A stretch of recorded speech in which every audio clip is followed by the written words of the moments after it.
So thanks, Jeremy. Good to be with you again this afternoon, for those of you who heard us yesterday. We are looking forward to talking to you about self-assessment questionnaires today. I'm Lauren Holloway, Director of Data Security Standards, and this is John Bloomfield, Manager of Data Security Standards on my team. So this afternoon, what we're going to do, we're going to be covering some updates that we've made to those SAQs. And you'll probably see a little bit of a continuing theme, because we're going to be focusing on some of the questions and feedback that we've received from yourselves. And that's going to be related, obviously, to those SAQs. So we're going to be discussing some of those changes that have happened to version 4. Now, for SAQs, we've got A, P, B, C, and D for merchants. They really haven't changed that much. But what we're going to do, we're going to walk through some of the changes that we've got for SAQ A. Importantly, why did we add those new requirements? We're also going to touch on the eligibility criteria for BIP and CVT, and also look at that SAQ D for service providers. And we're also going to be talking about some new SAQ publications that we've got. So we hope at the end of this session, you're going to learn a little bit more about those SAQs and some of the changes we've made. So starting off, when we're thinking about some of those changes to those SAQs, so we've had some basic formatting changes. So if you remember, the requirements they used to be stated as questions. Well, that's now changed, and they're worded directly as they are in PCI DSS. So it's just been taken, so it's a lot more transparent. So we don't have, because it's no longer a question, we don't have those yes or no responses. Instead, as you can see just on the screen here, we've got that kind of in place or not in place instead. And now for version 4, we've added some new requirements to the SAQs, and this is to address the risks that those SAQ environments now have. So we've also added some notes to the SAQs to help explain how to respond to a certain requirement in the context of that SAQ. So for example, if you've got paper storage and it's not, you're not storing paper, well, you'd mark it as not applicable. We've also reorganized and retitled some of the guidance sections in those documents as well. And we've added some informational tables from PCI DSS, and we've got some new appendices as well. So let's start off, I think, with SAQ A. So we're going to start off looking at some of the e-commerce methods that are eligible for SAQ A. And it's important to understand, especially for e-commerce, how which SAQs apply to the different payment methods. So this chart, when it's completely filled out, will show you the various e-commerce methods. And starting off with SAQ A, this chart doesn't include MOTO merchants, mail order, telephone order, but they're also eligible for SAQ A. So I'll tie them in as I'm walking through this. So there are 4 different merchant types that are eligible for SAQ A. And like I said, MOTO is not included, so you're only seeing 3 here. All 4 types of merchants that are eligible for SAQ A outsource all storage, processing, and transmission of cardholder data to PCI DSS compliant third-party service providers. So first you have merchants with no access to their website at all. And this is the same as for MOTO merchants. There's 11 applicable PCI DSS requirements in that SAQ. And then you would have a merchant who redirects payments to a third-party compliant service provider. They have 27 applicable requirements in SAQ A. And then lastly, you have merchants that have a website that hosts a third party's payment page or form, for example, via iframe. They have 29 applicable requirements in that SAQ. Now, if we look at SAQ AEP by contrast, so SAQ AEP merchants either create a payment form and the account data is delivered directly to the consumer's browser via direct post, for instance, or the merchant website loads or delivers a script that runs in the consumer browser, like JavaScript. SAQ AEP merchants have partially outsourced, meaning all storage processing and transmission is outsourced to those third-party service providers, PCI DSS compliant ones. But with these implementations, their website is able to control how customers or their account data are redirected to that compliant third party. So these two e-commerce methods are much riskier, which is why there are 139 applicable requirements in SAQ AEP. And lastly, any other e-commerce method that a merchant might use, SAQ D for merchants is the only option. So you might be wondering why we added those new requirements to SAQ A. So don't forget, this is, you've got those merchants and all of, they're outsourcing all of that storage, processing, and then transmission of account data to those compliant third-party service providers. Well, we've seen quite a lot of SAQ A merchant breaches. And what we've done, we've added requirements to help better protect these merchants. So what's happening here is we've got merchants, they've got vulnerabilities on their websites. And the hackers, what they're doing is they're going in and they're modifying those URL redirects to send that customer and account data to those kind of hacker websites. And this is why we've added those ASV scans to SAQ A. And it's to help those merchants address those basic website vulnerabilities.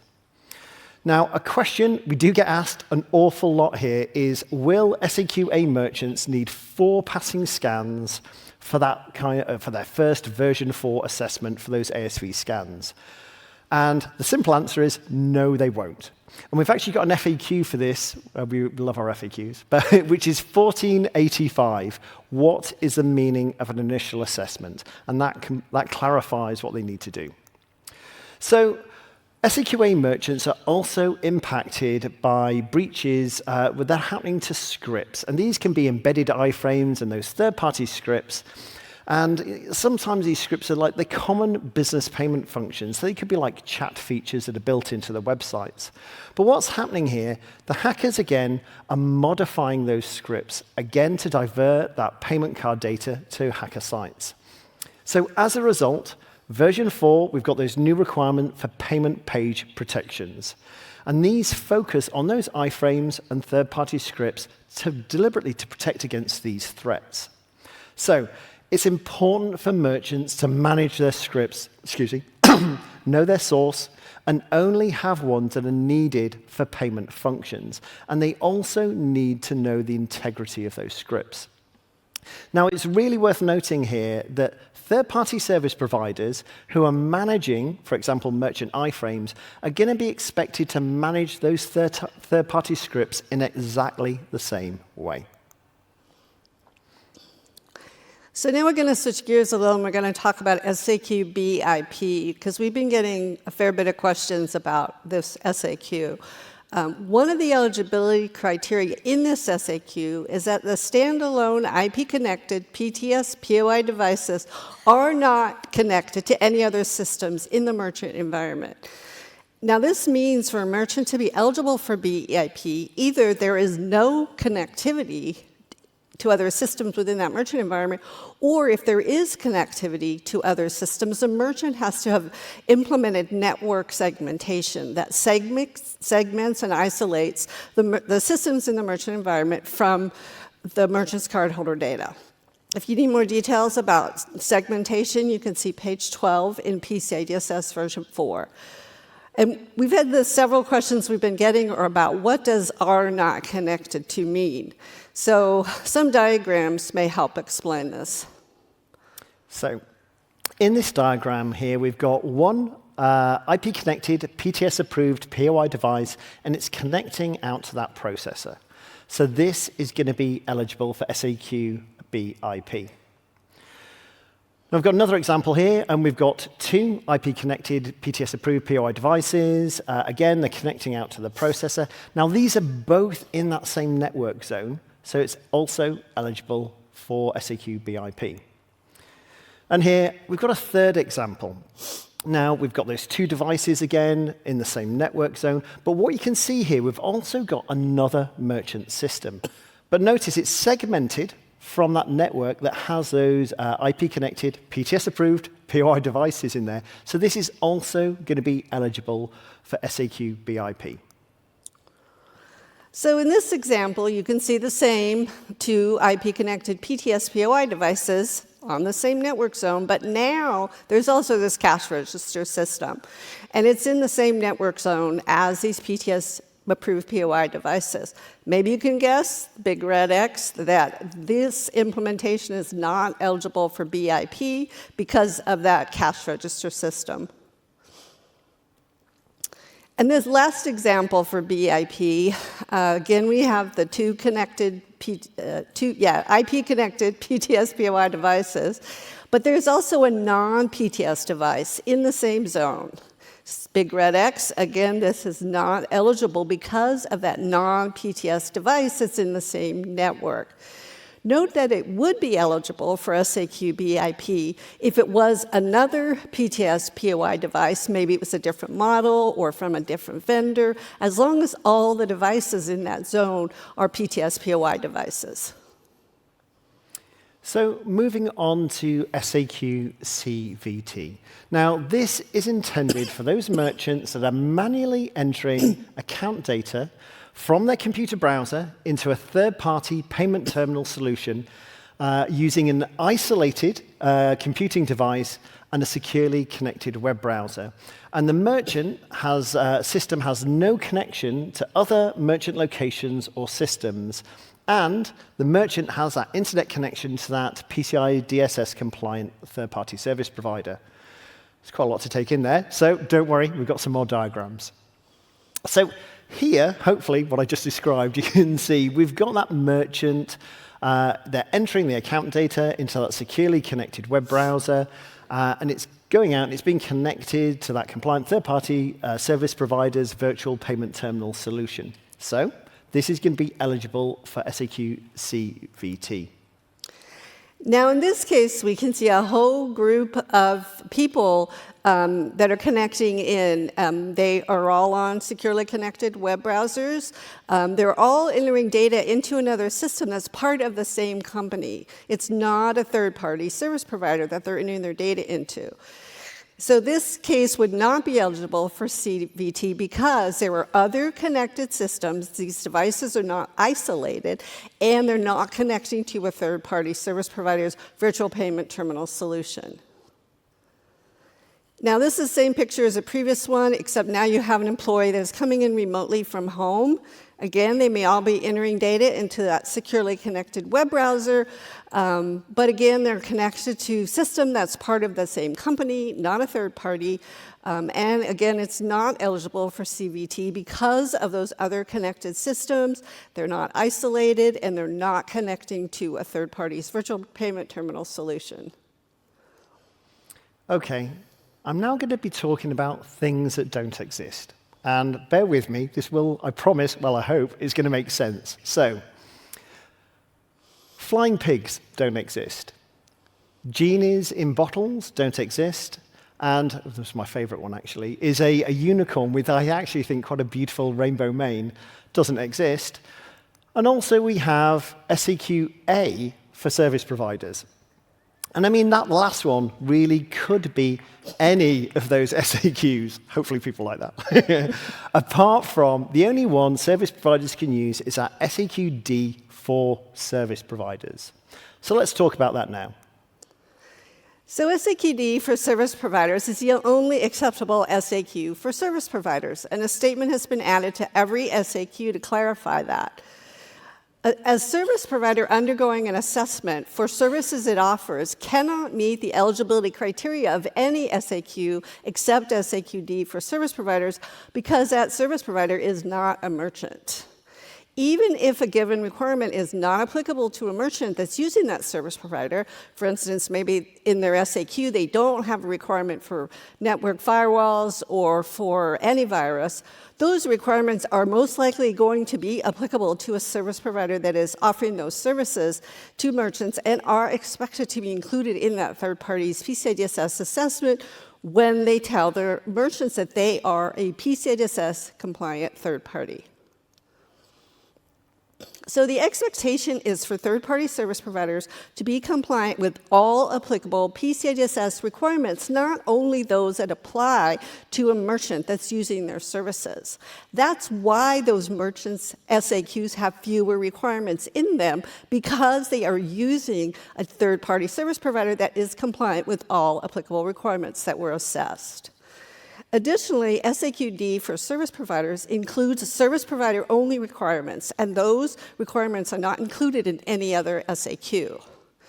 Now, if there are requirements in SAQ D for service providers that are not applicable to that entity's environment, they can mark it as not applicable, and there's guidance in the SAQ to explain how to do that. Okay, so what's changed in the SAQ D for service providers? Well, we've got additional documentation requirements there. And now this is because those service providers, they're providing services on behalf of other entities. And that can be sometimes hundreds or even thousands of other entities. And as a result, the expectation for those entities is higher. And that's why we have these additional documentation requirements that have been added to that version 4 SAQ D for service providers. And just to give you an idea of some of the things that are included in this, we've got a new section 2A. And in that, we've got a section where they'll be adding network diagrams, there'll be information about their storage of account data and sensitive authentication data, and also information about the in-scope system component types. We've also got a section in there about the quarterly scan results. And importantly, for each PCI DSS requirement, the service provider now has an additional section in there which is describe results. And we've got guidance in the document as well, which what that describe results actually means. So we've also got some new publications we want to tell you about.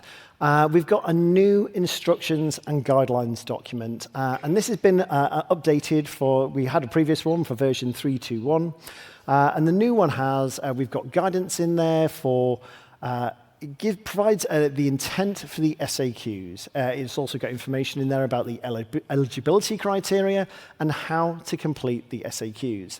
And quite a lot of the information we've had from today's presentation has been taken from that document, so I encourage you to look at it. We've also got some good guidance in there as well about how merchants can be selecting or identifying the correct SAQ they should be using.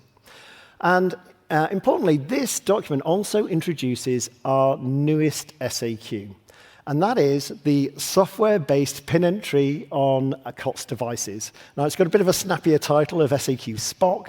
So, Lauren, can you tell us a little bit more about this? Sure. So SAQ SPoC has almost the same number of requirements as SAQ for point-to-point encryption solutions. There's 21 in SAQ P2PE, and there's 22 in SAQ SPoC. And these are both intended for merchants that use validated and listed PCI solutions. Again, they have fewer requirements in these SAQs because the solution provider is implementing the security controls that are required, and that minimizes the number of applicable requirements for these types of merchants. So you can see in this diagram how SPoC really differs from P2PE. They're really different payment devices.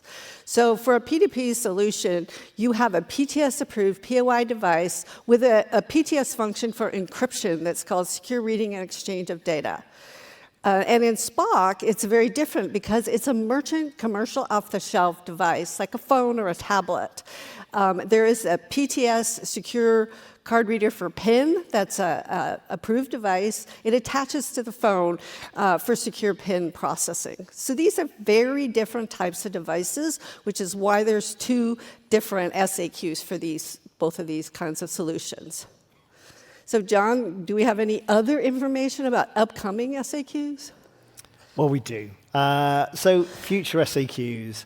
And something we get asked an awful lot about is an SAQ for MPoC solutions. And not yet. That's what I've got to say.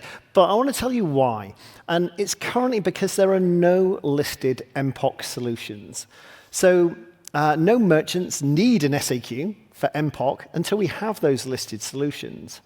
So where are we? Well, we've recently finalized our lab onboarding, and the labs are starting to evaluate those SPoC solutions. Now, it's taken time, to gather the information from the labs and the vendors as they're going through this evaluation process.